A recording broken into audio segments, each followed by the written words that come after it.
and welcome back to my channel. Today I'm going to share all the tools you need to block print on fabric. This video is part 1 of a 4-part do-it-yourself series. By the end of these videos, you will know everything you need plus all the tips that I've learned over the years.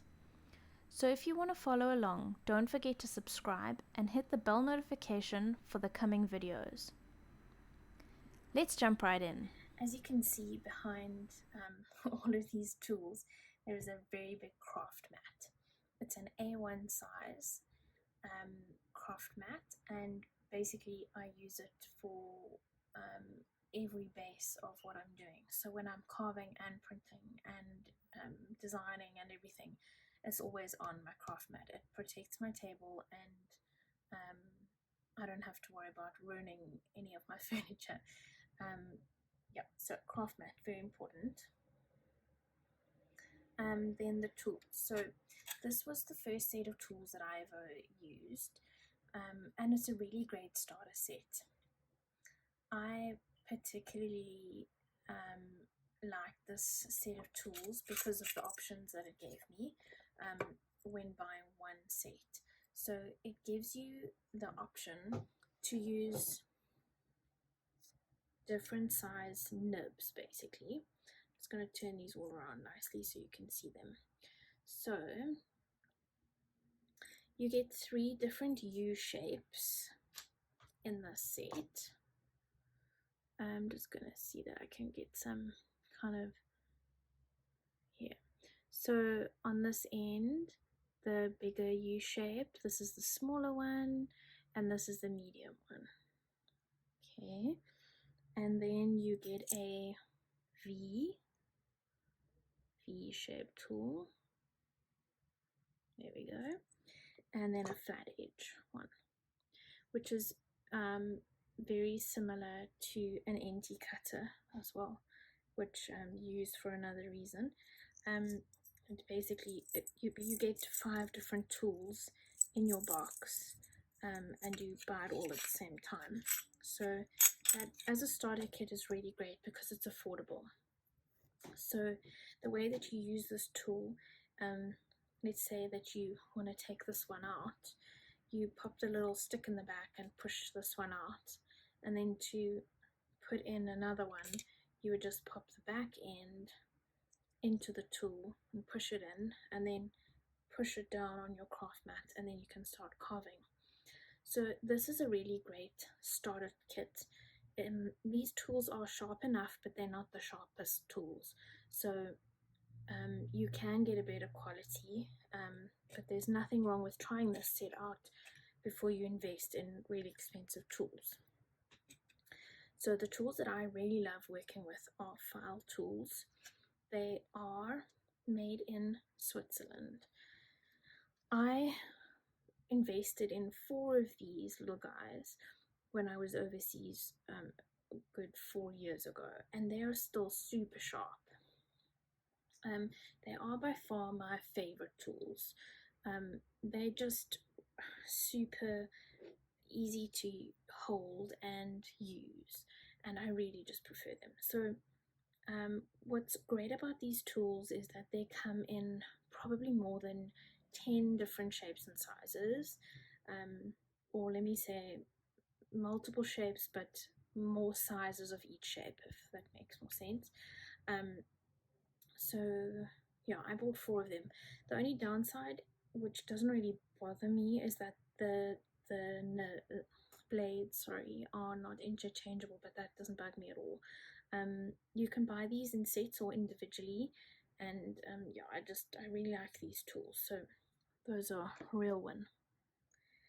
The different types of linoleum that are available to us here in South Africa are quite slim.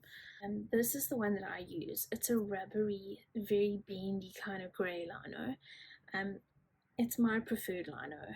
I find it easy to carve, and I thoroughly enjoy using it. It's not too hard and it's not too soft, and it works well for the type of printing that I do, and it's affordable. So that's my preferred lino. You can also get Speedy Carve here in South Africa, but it is way more expensive because it's imported, and I haven't actually used it yet, but it is also a preferred brand that I've seen around. This brown lino is what I used to learn how to carve when I was in high school, and it is a lot harder, so you have to heat the back with an iron or on the stove or in the sun or something like that to make it easier to carve, because this can give you a cramp by carving for too long. Then some stationery. So a dark pencil. You want a dark pencil because the nib really needs to get into your paper and then move over to your lino. So anything from 4B and darker is what I would suggest. And then this isn't the only way that you can move your design over to your lino. You can also use tracing paper or carbon paper. Those are just different methods and are perfectly acceptable methods. So that's that. And then a permanent marker. So the reason I use black permanent marker is to make the whole process easier for me, so that when I'm carving, I don't carve out the part that I want printed. I really want this black part that you can see I've colored it in with black permanent marker. I want that to be on my fabric, so I don't want to carve that out. So what I do is I color in all the part that I want my print to be, and then I carve out everything that's gray, which is this light part. So I'm keeping my positive space on the lino block and uncarved, and my negative space is the part that I carve out, and I just use a permanent marker to distinguish that really easily for myself so I don't make any mistakes. Then an Inky cutter. So the reason that I use this blade or art knife is once I've finished carving my block, I want to cut around the block and get rid of all the outside part instead of having a whole lot of negative space around my block and flopping around. I get rid of it with this Inky cutter. Just be careful when you're using it. Also, be careful when you're using lino tools, they're very sharp. Masking tape. I use my masking tape over and over again, and the reason we use it is to hold your fabric down onto your craft mat, so when you're printing it doesn't move around. I really prefer using a cotton or linen, just because I prefer natural fabrics and hand dyed and natural dyes. I also love the texture of natural fabric. It just appeals to me more. This is a thicker ball denim, so if I print it on this side, you wouldn't necessarily see the color on the side, and I would also choose my fabric based on what I want to make out of the printed fabric. So something like a ball denim will have better wear and tear on it. The product that I make out of this will last longer, which is really super. So that's a thicker option. Then I use a lot of this white cotton to print on, and you'll see quite a lot of it. It's a thinner fabric, so you can see the ink through, but generally I would line a product that I make up with this, so I put a lining in it, but that wouldn't make any difference. So I'll also explain why I've got this piece with a whole lot of printing on it in another video. Then this is a lighter weight calico cotton, and it is just a really beautiful color. Again, I really like the oatmeal color and the specks that come through, and I would use this for something that doesn't need to be as thick in weight for the product that I'm making. So this is another option. The next thing I want to show you is the paint. So in South Africa we have this really great brand, Dala, and they make a fabric paint. This is the only brand that I've ever tried out. I've never tried out fabric inks, which are available worldwide, as well as fabric paints in different brands. This is the one that really works for me, and I'm super happy with it. So I haven't actually used any other brands. But what I would suggest is trying out, if you want to try out a brand, is to buy a small, like 50ml container like this. Try it out, check you like the consistency, how it feels and all that. before you invest in like a big tub. So because I'm really happy with this product, I purchase the colors that I use a lot in much bigger quantities. So I've always got a tub, a liter tub of the black fabric paint on hand because I use it the most. Then we go to plexiglass. So I have used this plexiglass since I started block printing. I've never had to replace it.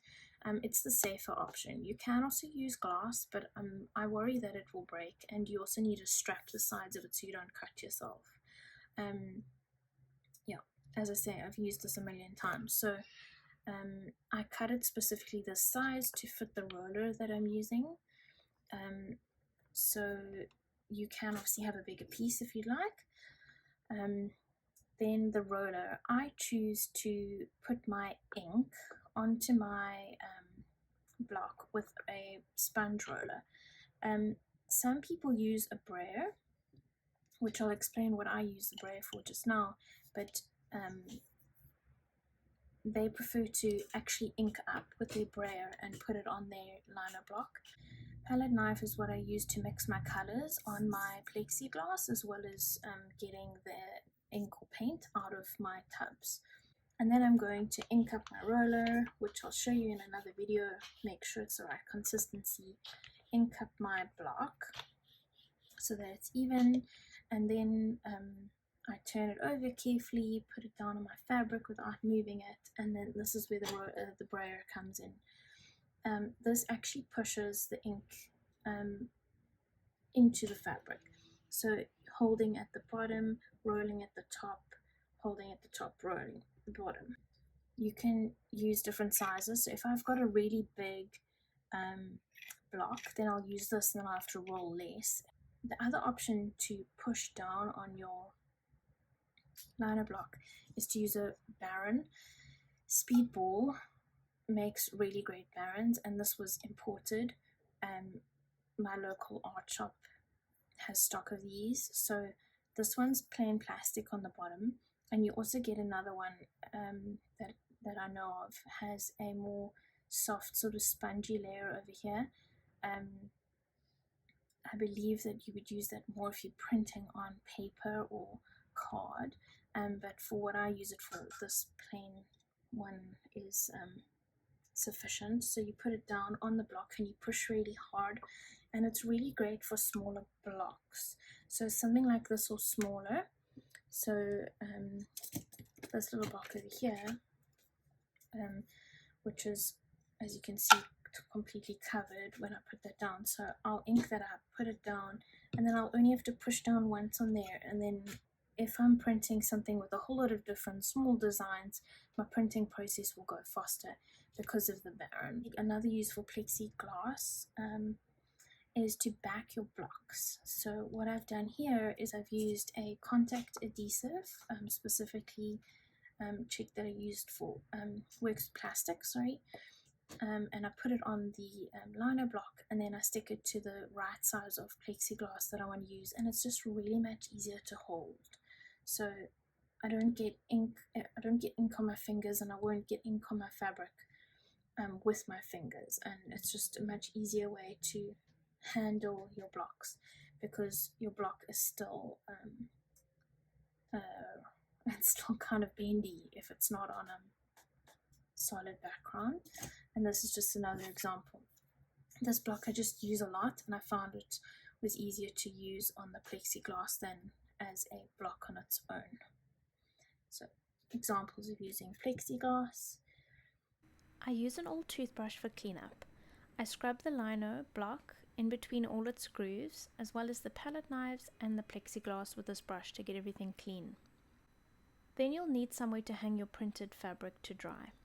An indoor hanging place like a clothes drying rack is perfect. Once it's completely dry, you'll need your iron. When you have all these tools and materials, you are set and ready for part 2 of this DIY series.